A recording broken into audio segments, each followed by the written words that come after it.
रामोचंडी। यहां कुछ युवा साथी बहुत सारी कलाकृतियां बना करके ले आए हैं। उड़ीसा में कला प्रेम विश्वविख्यात है। मैं आप सबकी इस भेंट सौगात को स्वीकार करता हूं और मेरे एसपीजी के साथियों को कहता हूं कि वो सारी चीजें आपसे कलेक्ट कर लें। आप अगर पीछे अपना नाम पता लिखेंगे तो मेरी तरफ से चिट्ठी जरूर मिलेगी आपको। उधर भी पीछे कोई एक बच्चा कुछ लेकर के खड़ा है, उसके हाथ दुख जाएंगे, कब से कोई हाथ में लेके, वो भी जरा कलेक्ट कर लीजिए भाई, कोई मदद कीजिए उनको।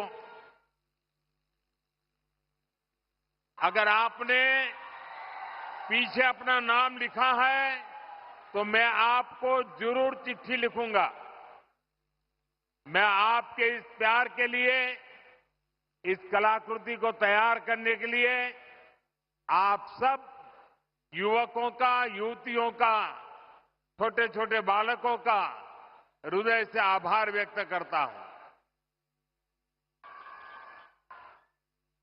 मंच पर उपस्थित ओडिशा के राज्यपाल श्रीमान हरिबाबू जी, यहां के लोकप्रिय और कर्मठ मुख्यमंत्री मोहन चरण मांझी जी, केंद्रीय मंत्रिमंडल में मेरे सहयोगी जुएल ओराम जी, डिप्टी सीएम प्रभाती परिडा जी, कनकवर्धन सिंह देव जी, संसद में मेरे साथी बैजयंत पांडा जी, प्रदीप पुरोहित जी, उड़ीसा भाजपा के अध्यक्ष मनमोहन सामल जी, मंच पर विराजमान अन्य महानुभाव, आज के इस कार्यक्रम में हमारे देश के कई केंद्रीय मंत्री और कई मुख्यमंत्री अलग अलग स्थानों पर लाखों लोगों को साथ लेकर के हमारे साथ जुड़े हुए हैं। मैं उन सभी का भी अभिनंदन करता हूं और यहां झारसुगुड़ा के मेरे भाई बहनों को आदरपूर्वक प्रणाम करता हूं।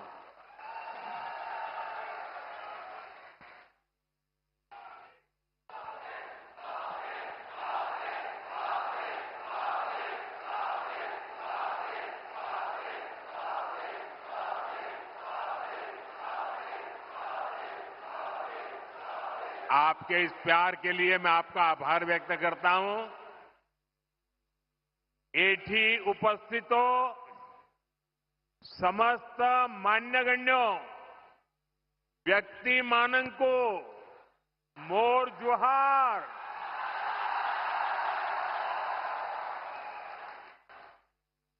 साथियों, इस समय नवरात्र का पर्व चल रहा है और ऐसे पावन दिनों में मुझे मां समोलेई और मां रामोचंडी की इस भूमि पर आप सभी के दर्शन का सौभाग्य मिला है। यहां बहुत बड़ी संख्या में माताएं बहनें भी पहुंची हैं। आपका आशीर्वाद ही हमारी शक्ति है। मैं आप सभी जनता जनार्दन को नमन करता हूं। भाइयों और बहनों, 1.5 साल पहले विधानसभा चुनाव के समय ओडिशा के आप लोगों ने एक नए संकल्प के साथ आगे बढ़ने का प्रण लिया था। ये संकल्प था विकसित ओडिशा। और आज हम देख रहे हैं उड़ीसा डबल इंजन की रफ्तार से आगे बढ़ने लगा है। आज फिर एक बार ओडिशा के विकास के लिए, देश के विकास के लिए हजारों करोड़ रुपए के प्रोजेक्ट का काम शुरू हुआ है। आज से बीएसएनएल का नया अवतार भी सामने आया है। बीएसएनएल की स्वदेशी 4G सर्विसेज लॉन्च हुई है।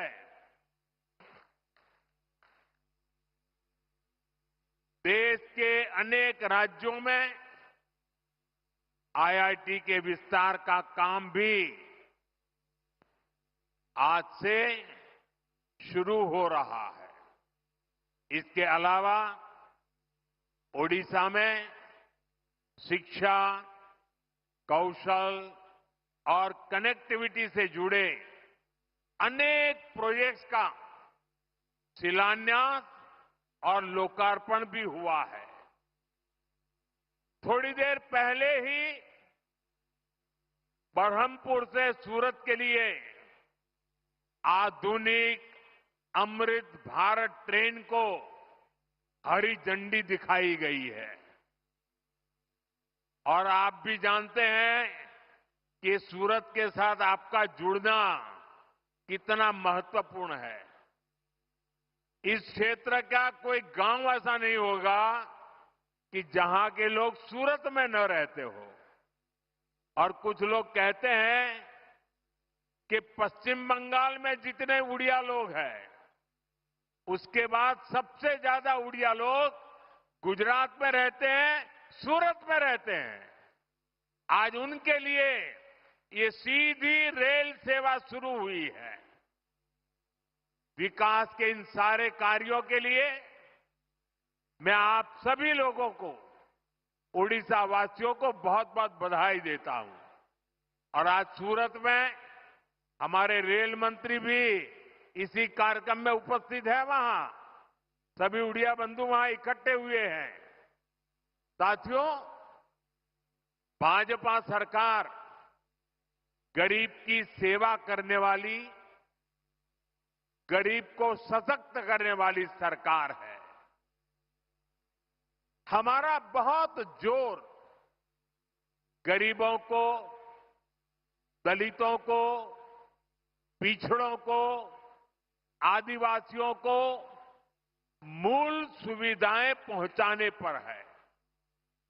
आज इस कार्यक्रम में भी हम इसके साक्षी बन रहे हैं।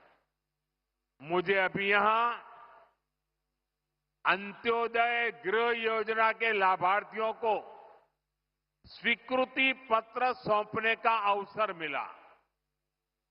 जब एक गरीब परिवार को पक्का घर मिलता है तो वर्तमान ही नहीं, भावी पीढ़ियों का जीवन भी आसान हो जाता है। हमारी सरकार अभी तक देश में 4 करोड़ से अधिक गरीब परिवारों को पक्का घर दे चुकी है।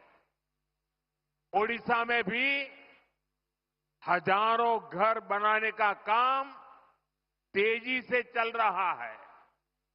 इसके लिए हमारे मुख्यमंत्री मोहन जी और उनकी टीम प्रशंसनीय कार्य कर रही है। आज भी करीब 50,000 परिवारों को नए घरों की स्वीकृति मिली है। पीएम जनमन योजना के तहत भी उड़ीसा में आदिवासी परिवारों के लिए 40,000 से अधिक घर स्वीकृत किए गए हैं। यानी आदिवासियों में भी जो अति पिछड़े हैं, उनका एक बहुत बड़ा सपना आज पूरा होने जा रहा है। मैं अपने सभी लाभार्थी भाई बहनों को अपनी मंगल कामनाएं देता हूं। साथियों, उड़ीसा के सामर्थ्य पर, उड़ीसा के लोगों की प्रतिभा पर मुझे हमेशा से बहुत विश्वास रहा है। प्रकृति ने ओडिशा को बहुत कुछ दिया है। ओडिशा ने बहुत दशक गरीबी के देख लिए, लेकिन अब ये दशक